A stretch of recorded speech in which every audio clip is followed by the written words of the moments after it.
just about everything. But they will continue to use that word because I'm trying to reclaim it. We can call it life also because the only reason… Right now, are you alive? Hello, all of you? Yes. Some of you are not saying anything, I'm asking you. Are you alive? Yes. How do you know you're alive? Now stop your breath for a minute, are you still alive? So, how do you know you're alive? You're conscious, isn't it? Suppose you became unconscious, would you know you're alive? No. So the only reason that you know you're alive and you're alive is because you're conscious. So what you call as consciousness or what you call as life are not two separate things.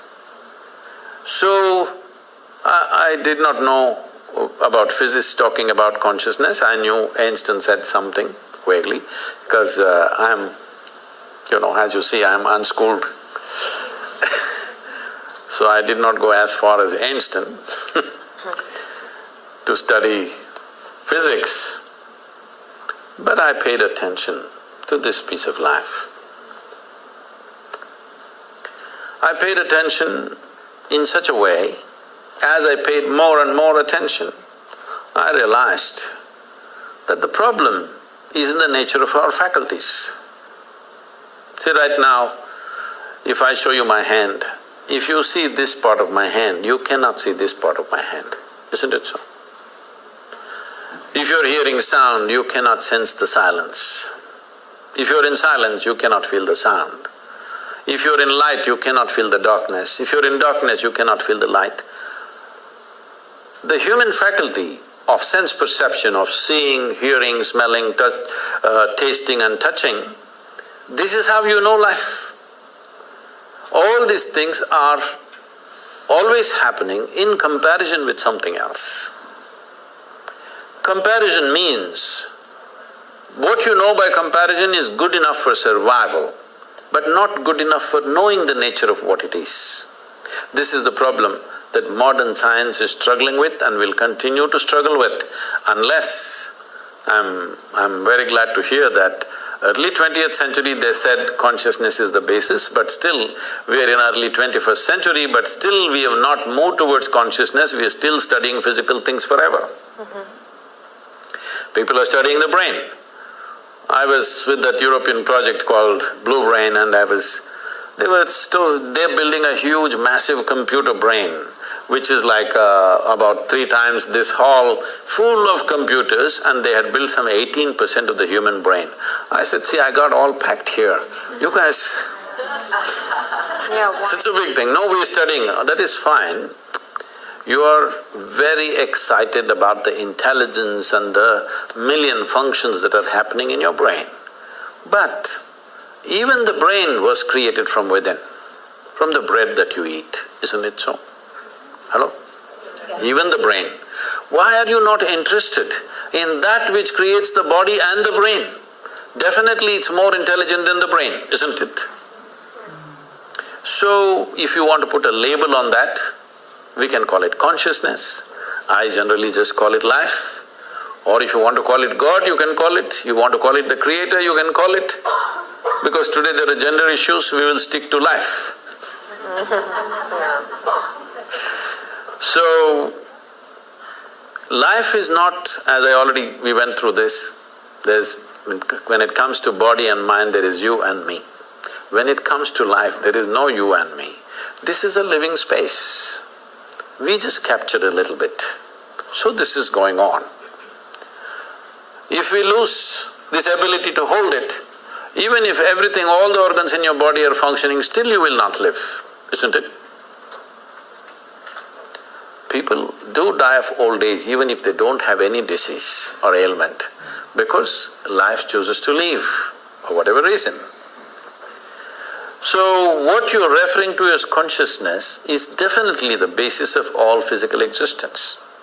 Well, modern physicists have gone on to say that over 99.999 whatever number of nines in an atom is empty.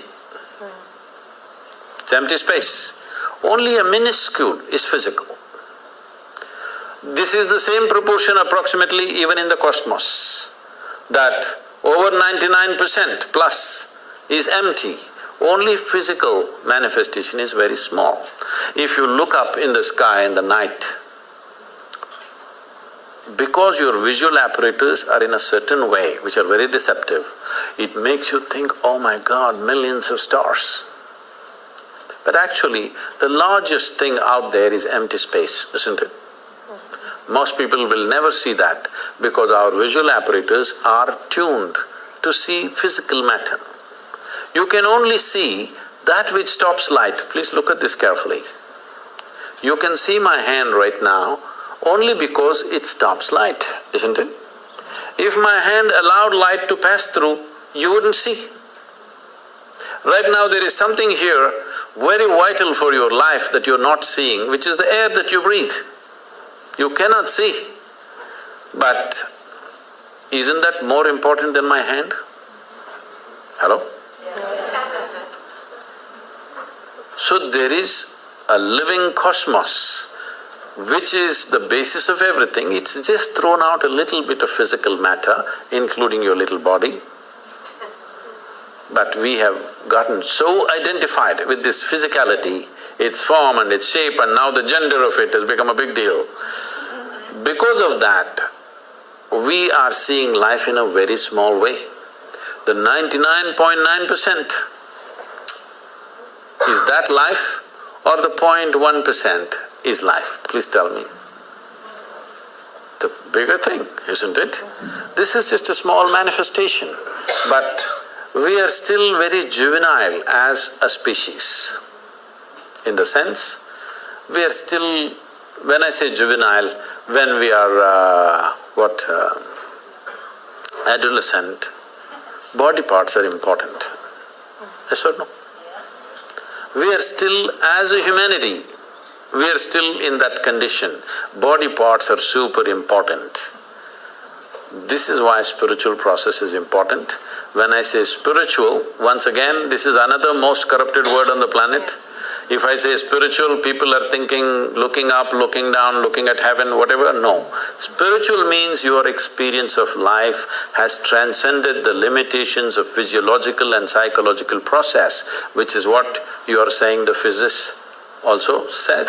That's very wise of them, that without experience, with inference they are saying that we acknowledge their intelligence, but after 1 century, we are still not there as a race, as a human species.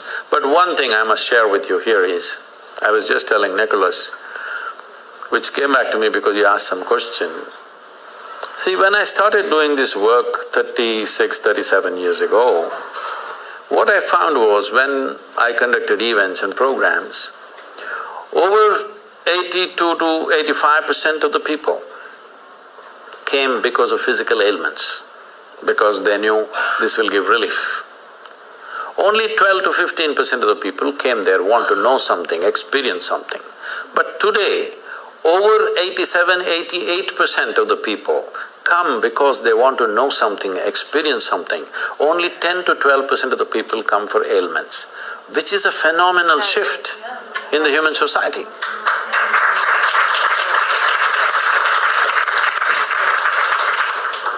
Could we have one question from that side of the room? Good evening, welcome to Los Angeles. Thank you for your time. The question I had was, you mentioned to be free, you have to be stepping outside of the body and the consciousness. How do you achieve that, to have that freedom?